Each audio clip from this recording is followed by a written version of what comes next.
There is something no one warns you about when it comes to growing older after 70. Not the grey hair, not the slower mornings, not even the names that sometimes take a breath longer to arrive.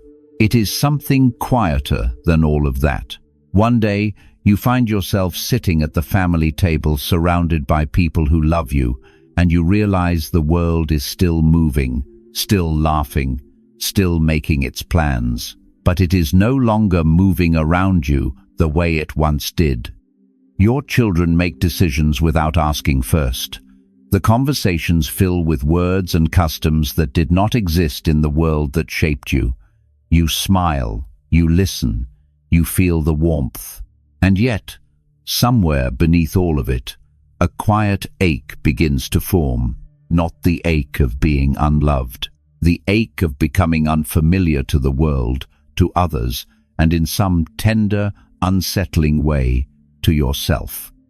Buddhist wisdom holds a truth that is both gentle and difficult to hear. Suffering does not come only from change itself. It comes from asking life to remain as it was, long after it has already moved on. After 70, life places this truth directly in your hands, not to punish you, but to show you a door you may never have noticed before. Because aging is not only a season of loss, it is also, if we allow it, a season of seeing clearly. Today, let us sit quietly together with 9 truths that can loosen the grip of fear and reveal the peace that has been waiting on the other side of resistance all along. Truth 1. Life was never meant to stay the same. Think for a moment about a place you know by heart, your kitchen, your old neighborhood, the house where you raised your children. You walk in, the walls are the same, the furniture mostly unchanged. Even the smell is familiar, something between memory and wood and time. And yet, something is different. Not the room, the feeling inside the room. Nobody tells you this when you are young, that one of the quietest griefs of later life is not losing places, but losing the way places once felt.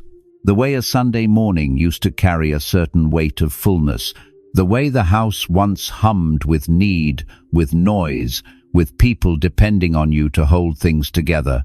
You were the center of something. And now the room is the same, but the gravity has shifted.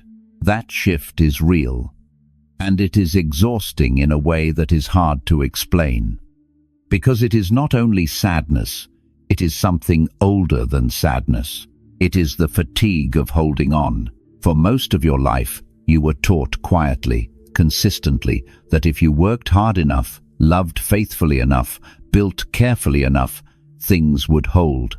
Stability was the reward. The house would stay warm. The family would stay close. The world would continue to make sense in the way it always had. Nobody told you that was never actually a promise. It felt like one. But it was not. The Buddha understood this more clearly than almost anyone who has ever lived. He did not discover suffering by accident. He discovered it by watching. He saw that human beings spend the best years of their lives building small fortresses against change routines, certainties, identities, arrangements, and then suffering deeply when life, as it always does, walks through the walls. He called this the nature of all things, anicca. Everything that arises, passes. The breath rises and falls. The season turns without asking permission. The child who once reached for your hand now reaches for a phone, for a partner, for a life of their own. Not because something went wrong, because something went exactly as it was always meant to go. Impermanence is not a flaw in the design of life. It is the design. And here is where the quiet suffering hides, not in the changes themselves, but in the belief that the changes were a betrayal. That if things are different now, something must have failed. You must have failed. Life must have failed you. But that belief is the tight fist. Try it now. Hold your hand open, palm up. Now close it as hard as you can around nothing. Feel the tension in your arm, the strain in your wrist. That is what it costs to hold life still. And yet, when you open the hand again, when you simply let the palm rest open, nothing is lost. The air is still there. The light is still there. Only the struggle is gone. This is not resignation. This is not giving up. This is sober clarity, the kind that comes when you finally stop arguing with something that was never going to change its mind.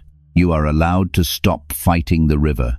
You are allowed to let life be what it actually is, not what you were told it would remain. Once we stop demanding that life stay the same, something interesting begins to happen. The exhaustion lifts just slightly, and in that small space of quiet, a more personal pain becomes visible. Not the pain of change in general, but something closer, something more tender. The feeling that the world has not just changed, the feeling that it has moved on without you.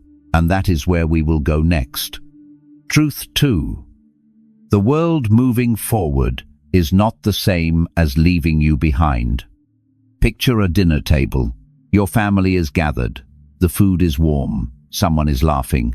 Someone else is already reaching for their phone to show the others something, a video, a news story, an app you have never heard of. The conversation moves quickly. Names you do not recognize.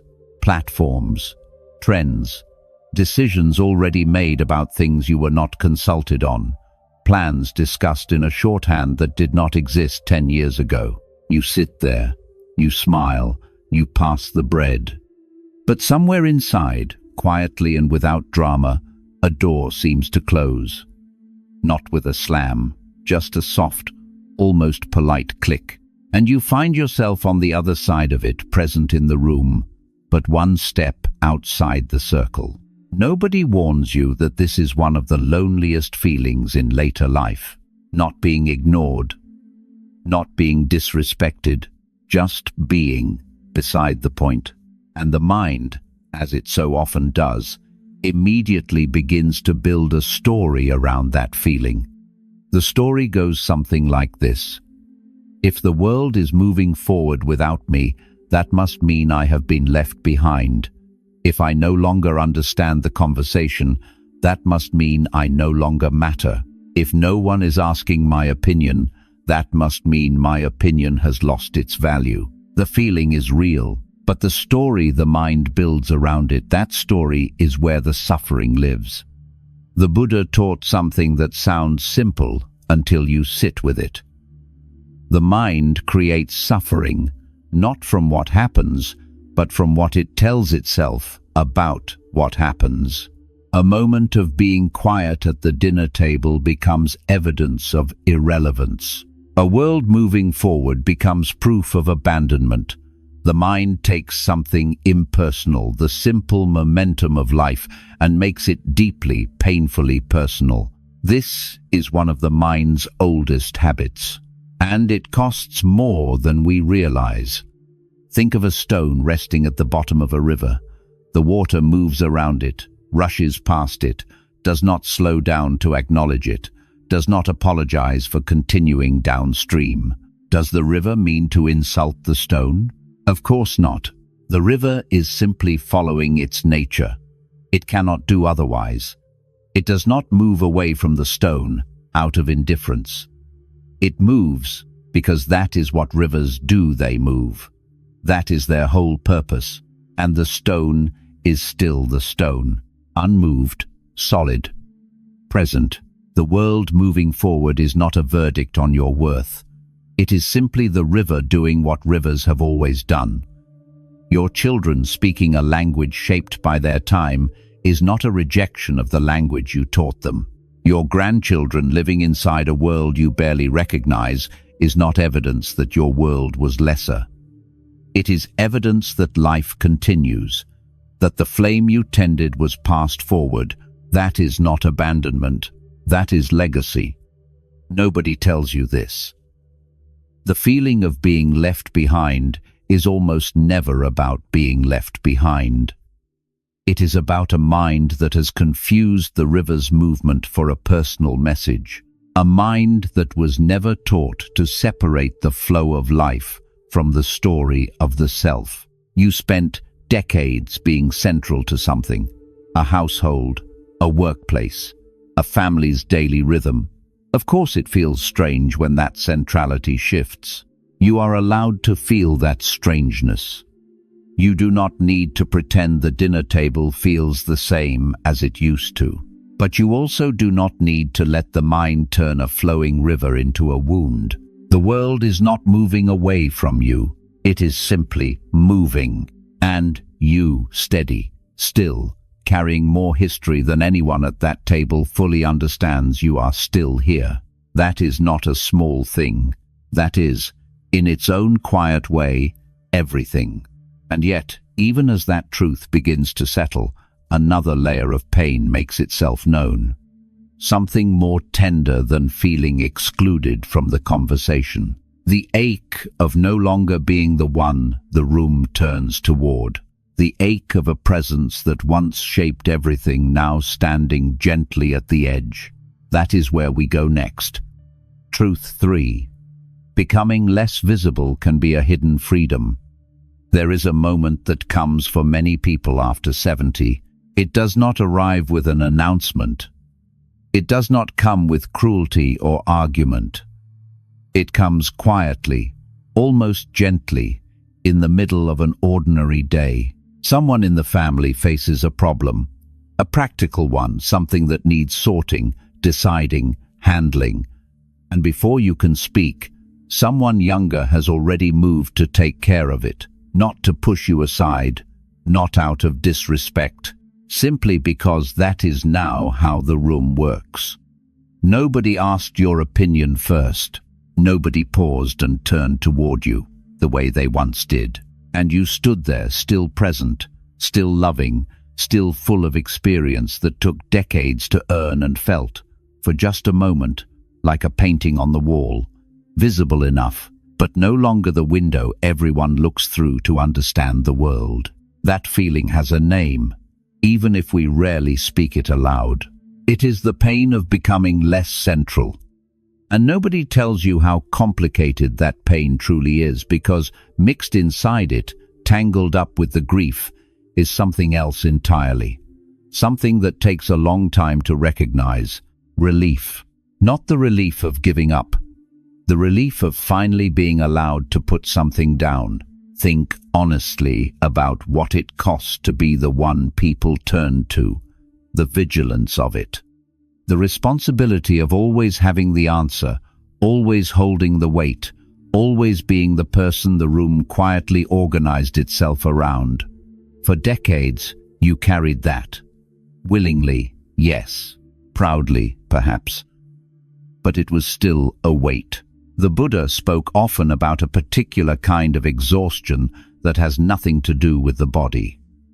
It is the exhaustion of maintaining a self, of protecting a version of who you are, capable, necessary, impressive, in control, from the constant threat of being seen as less. We spend so much of our lives performing, not dishonestly, but performing nonetheless. The performance of competence, the performance of strength, the performance of being someone others can rely on completely, without fail, without crack. And here is the quiet truth that most people never discover until late in life. That performance, however noble it felt, was also a kind of prison. Think of standing under bright stage lights for 40 years. At first, the light feels like recognition, like purpose. It tells you that you matter, that you are seen, that your presence changes the temperature of the room. And it does. That part is real, but lights that bright also blind you to everything beyond the stage. You cannot see the quiet corner of the garden. You cannot hear the bird outside the window. You cannot simply sit without the feeling that sitting is somehow a failure. When the lights begin to dim, and they do, For all of us, it can feel at first like disappearance. But sometimes, just sometimes, it is the first moment your eyes can finally rest. The first moment you can look around and see what was always there, just beyond the performance. The small things, the unhurried things, the things that never needed you to be impressive in order to be beautiful. You are allowed to step back from the stage now, not because your life is over, because a different kind of living is finally possible. The Zen teacher Shunryu Suzuki Roshi once said something that has stayed with me. In the beginner's mind, there are many possibilities, but in the expert's mind, there are few. For most of your life, you were the expert, the one who knew, the one who led. And that was necessary and real and good. But the self we spend years protecting, the capable one, the central one, the indispensable one, that self, the Buddha teaches, was never as solid as it felt. It was always a collection of roles, habits, and responses, a shape the world needed, and so you filled it. You are not that shape. You are the one who was always behind it. And once the performance begins to fall away, quietly, without ceremony, a question appears that is both unsettling and, in its own way, the most important question of later life. If I am no longer the role I carried for decades, then who am I now? Truth 4. You were never only the role you carried. For many years, your days had a clear shape. You knew what was needed from you before your feet touched the floor each morning. A role was waiting, a function, a reason to move through the hours with direction and intention. Maybe it was a career that carried your name for decades. Maybe it was being the one who held the household together, the decisions, the finances, the quiet architecture of daily life that everyone else simply lived inside.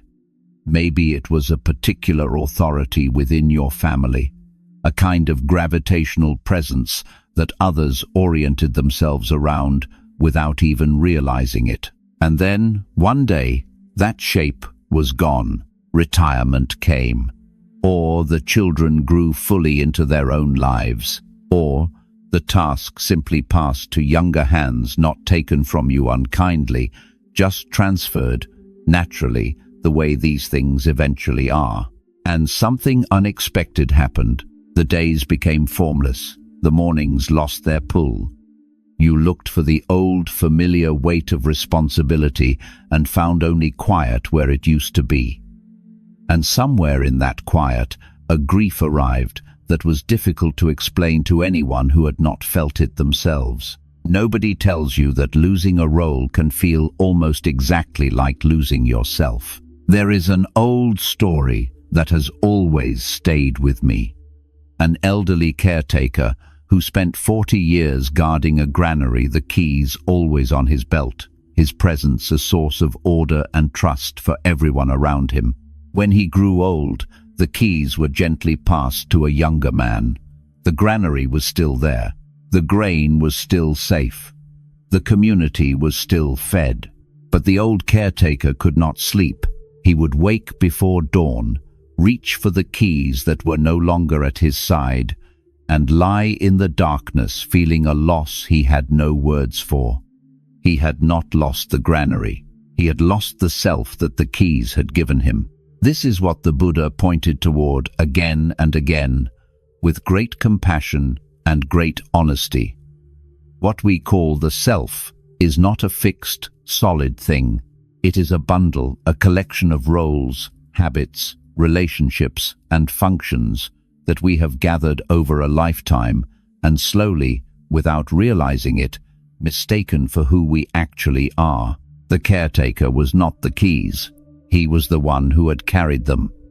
And there is a difference, a quiet, profound, life-changing difference between those two things. Think of a lamp that has lit a room for 40 years, warm, steady, reliable. The room was shaped by its light. People read by it, gathered near it, found their way home because of it. And then one day, the lamp is moved to a different room, or simply turned down. The lamp does not cease to be a lamp. The light that was always inside it does not disappear. Only the particular function has changed. You are not the role that has ended. You were never only that. The role was something you did, something you gave, something the world needed from you for a season. But beneath the doing, beneath the decades of usefulness and purpose and quiet indispensability, there was always something that could not be retired. Something that no company, no family arrangement, no passage of time has any authority over. That something is still here. You are allowed to grieve the role. That grief is honest and it is real, but you are not allowed by truth, by wisdom, by anything the Dharma teaches to confuse the ending of a function with the ending of a self. The task is over. You are not. And once that distinction becomes clear, once the lamp understands it was never simply the room it illuminated, something loosens. Something that has been clenched for a very long time begins, slowly, to open. But as the outer roles grow quiet, the inner world does not automatically fill with peace. What often surfaces instead is something more delicate, a loneliness that is different from being alone.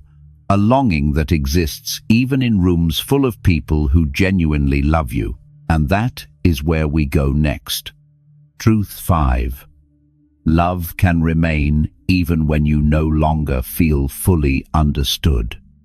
The phone rings. It is your son or your daughter. And for a moment, before you answer, something lifts in your chest. The conversation begins warmly. How are you feeling? Whether the appointment went well, whether you need anything from the store. The words are kind. The intention is genuine. You can hear the love in the practical questions, even if the love is never said directly. And then, after 10 or 15 minutes, the call ends. You put the phone down. And the quiet that follows is a different kind of quiet than before the phone rang. Not worse, exactly. As if the call reminded you of something, the silence had almost let you forget that there is an entire interior world inside you, vast and layered and full of things you have never quite found the words to share. And it remains, as it so often does, unvisited. Nobody tells you this is one of the most common experiences of later life. Not the loneliness of being forgotten, not the loneliness of being unloved, the loneliness of being loved and still not fully met. Your grandchildren wrap their arms around you and the hug is real, the warmth genuine. But they do not know the person you were at 30. They do not know the choices that cost you sleep, the losses that rearranged something permanently inside you, the years that looked ordinary from the outside and were quietly devastating within. They know you as grandmother, as grandfather, as the person who exists in their present. They do not know your whole story, and most of the time, there is no one left who does. This is not a failure of love. It is not evidence that your relationships are broken or your family is cold. It is simply the truth that a long life accumulates more depth than can ever be fully transmitted to another person. The longer you live, the more you carry. And the more you carry, the harder it becomes to simply hand it to someone else and say, "Here, hold this with me for a moment." The Buddha spoke with great tenderness about what he called noble solitude. Not the solitude of isolation or bitterness, but the recognition that there are rooms inside every human heart that cannot be fully entered by anyone else, not because we are broken, but because we are deep. Think of an ancient tree standing at the edge of a field. A passerby sees the bark, the branches, the shape it makes against the sky. They may even love that tree, sit beneath it, rest their back against it, feel comforted by its presence.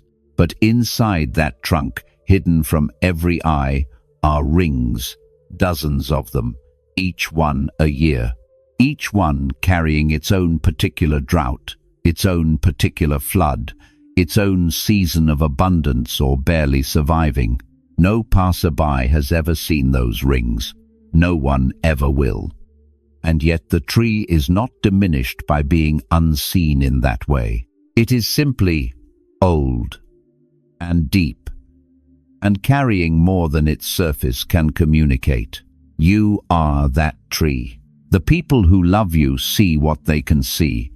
They offer what they are able to offer. And their love, even when it stays on the surface, is still love. It still matters.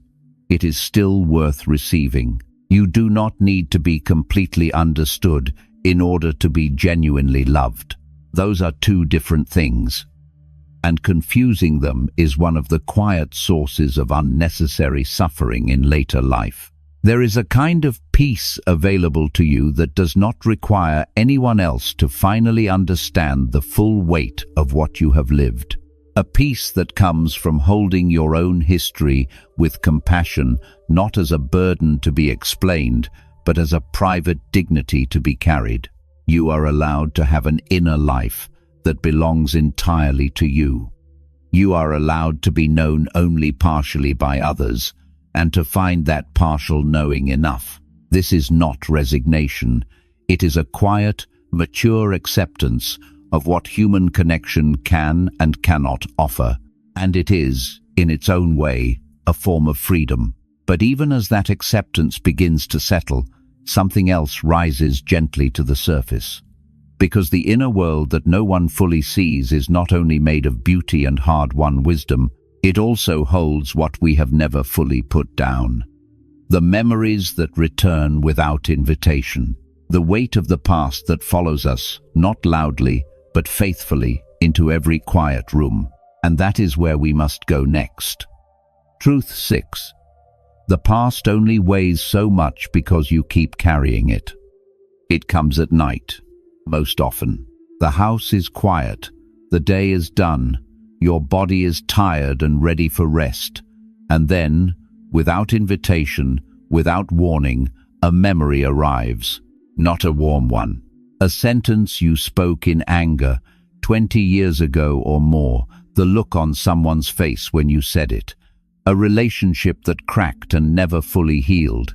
A season when you were too consumed, too proud, too frightened, or simply too lost inside your own pain to show up the way someone needed you to. You lie there in the dark, and the mind replays it, not once, again and again, as if by reviewing it enough times, something might finally change.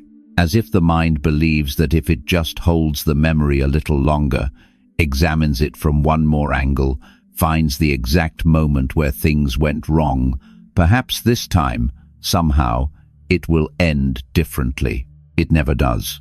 Nobody tells you how much of later life is spent in this particular kind of exhaustion. Not the exhaustion of doing too much. The exhaustion of carrying what can no longer be changed, and carrying it anyway, faithfully, every single day. We call it many things: conscience, accountability, remembering what matters. But the Buddha gave it a simpler, more honest name: the second arrow. He taught it this way: when something painful happens, it is as if an arrow strikes you. The wound is real, the pain is real. Nobody denies that. But then the mind, unwilling to simply let the wound begin to heal, picks up a second arrow and drives it into the same place, again and again, through memory, through guilt, through the relentless rehearsal of what should have been different. The first arrow is what happened. The second arrow is what we continue to do to ourselves long after the event has passed. And here is the hardest truth of all, the one that takes real courage to sit with. The past is finished. Completely, permanently, irreversibly finished. The words were spoken, the choice was made, the season passed. No amount of regret, however sincere, has ever reached backward through time and changed a single moment. The pain was real, but the suffering that follows, the decades of reopening the wound, of returning to the scene, of punishing yourself with a memory that cannot be undone, that suffering is something the mind creates fresh, each time entirely in the present. Think of a traveler who has been walking a long road. His bag is heavy. His back aches from the weight of it. One evening, exhausted, he sets the bag down beside the road to rest. And the rest is extraordinary. His shoulders unknot, his breathing deepens, his whole body exhales with relief.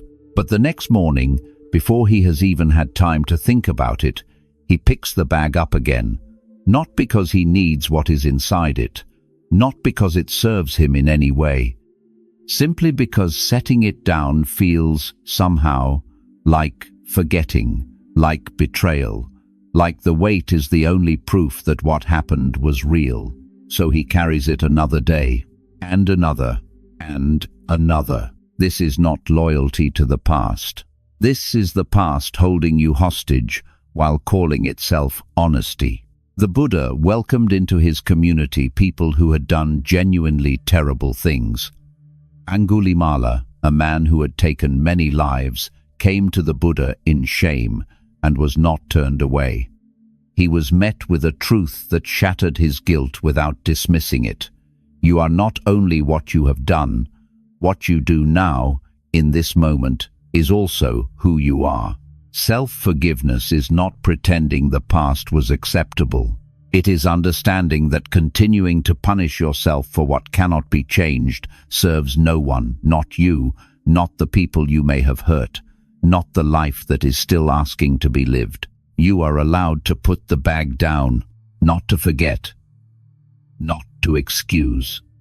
Simply to stop carrying what your back was never designed to hold forever. The wound happened. That was the first arrow. You do not need to keep reaching for the second. And when that grip on the past begins, even slightly, to soften when the hand loosens just a little around what it has been clutching for decades, something unexpected comes into view. The life that is still here. Smaller, perhaps, than it once was. But smaller is not the same as lesser. And that is exactly where we go next. Truth 7. A smaller life is not a lesser life. There was a time when your life had a wide map, colleagues, commitments, places you went without thinking, a social world that expanded in multiple directions at once, pulling you outward, keeping you moving, filling the calendar in ways that sometimes felt like too much, and now, in retrospect, feel like abundance. That map has grown smaller. Perhaps the circle of close friends has thinned through distance or loss, or the natural drifting that time brings. Perhaps the body tires more quickly now, and the evening gatherings that once felt easy now require a kind of energy you have to think carefully about spending. Perhaps the invitations come less frequently. The phone is quieter than it used to be. The week has longer stretches of stillness than you were ever prepared for. And the mind, which spent decades measuring life by its breadth, how much, how far, how many, how often, looks at that smaller map and draws the only conclusion it knows how to draw. Something is being lost. Something is running out. Nobody tells you that this interpretation, however natural it feels, may be almost entirely wrong. What looks like narrowing from the outside is not always diminishment from within. Sometimes what appears to be a life contracting is actually a life condensing, the way a long piece of music, as it approaches its final movement, does not become lesser for having fewer notes. It becomes more deliberate, more resonant, each sound carrying more weight precisely because it is no longer competing with so many others. You spent most of your life moving through the world at speed. There was always somewhere to be. Always something demanding your attention before you had finished giving it. The days were full, yes, but full the way a crowded room is full. loud, overlapping, hard to hear yourself think. There is a teaching from the Buddhist tradition that has always struck me as quietly revolutionary. The Buddha did not describe stillness as the absence of life. He described it as the condition in which life finally becomes visible. When the surface of the water is disturbed, churned by wind, by rushing current, by constant movement, it reflects nothing clearly. Everything is fragments, distortion, broken light. But still water reflects the moon, perfectly, completely, without effort. The moon was always there. The water was always capable of this reflection. What changed was only the stillness. Think about the last time you sat quietly with a cup of tea in the morning. The light coming through the window at an angle you had never quite noticed before. The sound of birds that must have always been there, just buried under the noise of a busier life. The way steam rises from a cup in a slow, unhurried spiral, that is, if you allow yourself to actually see it, quietly extraordinary. These things were always happening. You simply did not have the stillness to receive them. Nobody tells you that a smaller life, lived with presence, contains more genuine richness than a large life lived at a distance from itself. That the quality of a single, unhurried morning can hold more nourishment than a week of crowded, purposeful busyness. You are allowed to find this smaller life beautiful. You do not need to apologize for needing less in order to feel more. You do not need to keep measuring your days against the wide map of who you used to be. The Zen tradition speaks of what it calls ordinary mind, the mind that is completely at home in simple, unremarkable moments, not searching for something greater, not mourning something lost. Simply present with what is here, the cup, the light, the breath, the morning. This is not lowering your expectations of life. This is finally understanding what life was always offering beneath all the noise. A smaller life is not a lesser life. It is a life in which the sacred weight of small things can finally be felt. The cup of tea that will never come again in quite this way. The quality of light on this particular afternoon. The face of someone you love, seen not in passing, but truly seen without hurry, without agenda, without anywhere else to be. This is not what life shrinks to. This is what life reveals, when everything unnecessary has finally fallen away.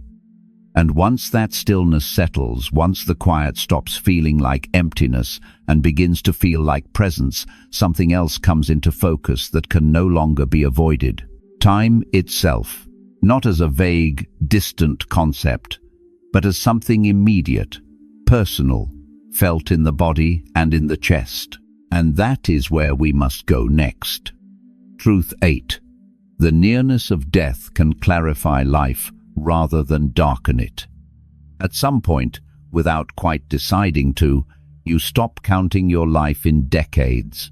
You begin feeling it in seasons instead. In birthdays that arrive with a different weight than they used to. In the chair at the table that has been empty since last Christmas. In the medical appointments that now mark the calendar the way social engagements once did. In the quiet arithmetic that happens, uninvited, when you hear of someone your age who has passed the small, involuntary calculation that follows every such news. The future, which once felt essentially endless, no longer does. And something shifts in the chest when that understanding becomes undeniable. Not a dramatic shift, not a collapse. Something quieter and more permanent than either of those. A new awareness that has settled in and made clear it will not be leaving. Nobody tells you how this feels from the inside. People talk about mortality in the abstract philosophically, spiritually, at a comfortable distance. But the felt reality of a life that is genuinely finite, experienced from within that life, is something language only partially reaches. It can feel like fear. It can feel like grief for all the time that moved so quickly. It can feel, on certain mornings, like a low and persistent ache that sits just beneath everything else. And all of that is honest. All of that deserves to be acknowledged rather than rushed past. But here is where the Buddhist tradition offers something that initially sounds almost impossibly counterintuitive, and then, slowly, reveals itself as one of the most liberating truths available to a human being. The Buddha did not teach his monks to avoid thinking about death. He taught them to think about it every single day.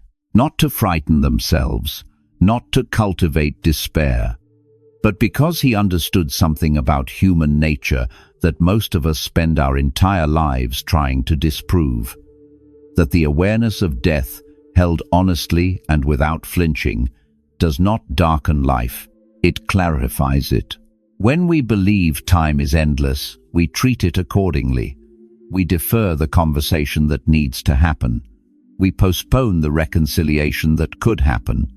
We rush past the morning without tasting it, past the person in front of us without truly seeing them, past 1,000 unremarkable moments that were, in fact, irreplaceable.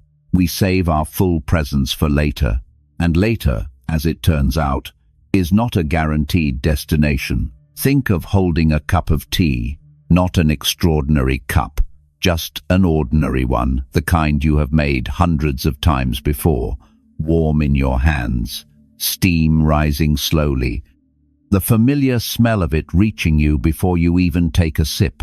Now, consider this. This particular cup, in this particular moment, at this precise angle of morning light, with this exact quality of quiet around you, this will never happen again. Not because tea is rare, but because this moment is. Every moment is. That understanding, when it lands fully rather than passing through the mind, like a phrase you have heard before, that understanding does not make the cup sad. It makes the cup luminous. It makes the ordinary act of sitting quietly with something warm in your hands into something close to sacred. This is what the nearness of death offers, if we can receive it without turning away. Not a shadow over everything that remains, a light, a clarifying, humbling, grateful light that reveals which things were always worth your full attention and which things, if you are honest, were never quite as urgent as you believed. You spent years worrying about outcomes that no longer matter, protecting a reputation that time has gently dissolved, arguing for positions you can barely remember, chasing a version of security that kept moving just beyond reach. None of that is a condemnation. It was human. It was understandable. It was what the unlived moment always looks like in retrospect. But the moments that are still here, they are asking something different from you now. Not effort, not achievement, not proof of anything, simply presence. You are allowed to let the awareness of your own mortality soften you rather than harden you. You are allowed to let it return you to what is actually in front of you. The cup, the light, the face across the room, the breath moving in and out of this body that has carried you so faithfully, for so long, through so much. This is not the beginning of an ending. This is the beginning of paying attention in a way you may never quite have allowed yourself before. And, from that quality of presence, from that clear-eyed, tender, unhurried attention to what remains, the final truth becomes visible, the one that quietly unties everything else. Truth 9. Peace begins the moment you stop trying to be who you used to be. You pass a mirror, and for just a fraction of a second before the mind catches up with the eyes, you are surprised by what you see. Not shocked, not horrified, just quietly surprised. The way you might be surprised to find furniture rearranged in a room you thought you knew perfectly. The face looking back at you is familiar. It is yours, and yet it is not quite the face you still carry, as your inner reference point. Somewhere inside, you still half expect to find the person you were at 50, the one who moved differently, who was needed in ways the body could still easily deliver, who looked in mirrors without that small, involuntary pause. And each time the reflection does not match the memory, there is a grief in it. Small, perhaps, quiet, certainly, but present. Every single day. Nobody tells you that this is one of the most persistent and least spoken griefs of later life, not mourning someone else, but mourning the version of yourself that no longer appears when you look for them. You spent decades becoming that person, building them really through effort, through discipline, through the accumulated weight of everything you survived and learned and shaped yourself into. And the attachment to that self was not vanity. It was something more honest than vanity. It was the sense that who you had become was who you were, fixed, earned, permanent. The Buddha's most quietly radical teaching was this: there is no such fixed self. What we call the self is always a process, never a possession. Always moving, always changing, always more like weather than like stone. The person you were at 50 was real. The experiences were real. The strength was real. But that particular arrangement of energy, circumstance, and capacity was always going to be temporary, not because something failed, but because everything moves. Clinging to a former self is no different from clinging to anything else the teaching warns us about. It creates the same suffering. It costs the same freedom. Think of autumn not as a lesser season, not as summer's failure or summer's ghost, but as its own complete and sovereign thing. The light in October is not the light of June. It is lower, longer, amber rather than gold. The air carries something different. The trees are doing something that looks, from a distance, like dying, and is actually one of the most spectacular transformations in the natural world. Autumn does not fail because it is no longer summer. It simply becomes what it was always going to become, in its own time, in its own way. You are in your autumn, and autumn has things that summer never could. A quality of light that only arrives after long warmth, a stillness that only follows long noise, a beauty that only belongs to things which have lived fully enough to begin letting go. The freedom available to you right now is not the freedom of recovery. It is not the freedom of returning to who you were or reclaiming what the years have taken. That kind of freedom was always a negotiation with loss, and loss, in the end, does not negotiate. The freedom that is actually available, the one the Dharma has been quietly pointing toward through every truth we have sat with today, is the freedom of release. Not the release of giving up, the release of finally, genuinely stopping the demand. Stopping the demand that the mirror show a different face. Stopping the demand that the body perform as it once did. Stopping the demand that life return to a shape it wore in an earlier season and was never going to wear again. When that demand softens not all at once, but breath by breath, morning by morning, something extraordinary happens. The grief does not disappear, but it stops being the loudest thing in the room. And in the space that opens behind it, something arrives that is not absence, not resignation, not the quiet despair of someone who has simply stopped trying. It is peace. Not the peace of having everything settled, not the peace of certainty or completion. The peace of a person who has finally stopped arguing with what is and discovered, to their quiet astonishment, that what is has been enough all along. You are allowed to stop reaching backward. You are allowed to inhabit the life that is actually here, this face, this body, this season, this morning, without requiring it to be something it is not. You have earned that permission, not by achieving enough, by having lived long enough to understand what was always true. What remains when striving softens, when clinging loosens, when the long argument with change finally grows quiet? What remains is not emptiness. It is the truest shape of your life, and it has been waiting here, patiently, the whole time. After 70, freedom rarely arrives as a dramatic revelation. More often, it comes quietly.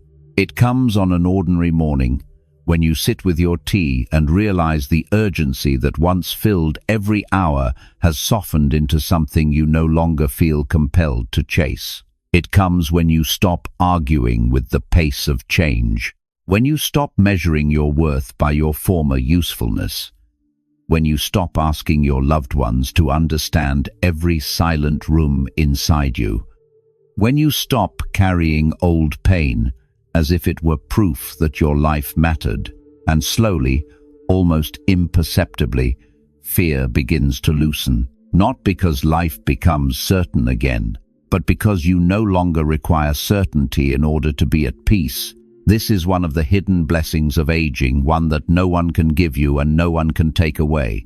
You begin to see that not everything must be held, not every role must be preserved, not every regret must be revisited, not every change is a wound.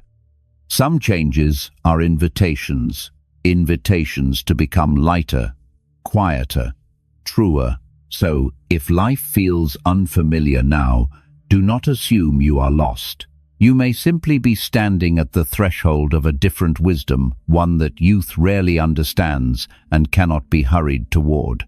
A wisdom that does not ask you to keep up with the world, only to return gently to this breath, this moment, this life, exactly as it is. You are allowed to set it down now, all of it. The striving, the proving, the long argument with change.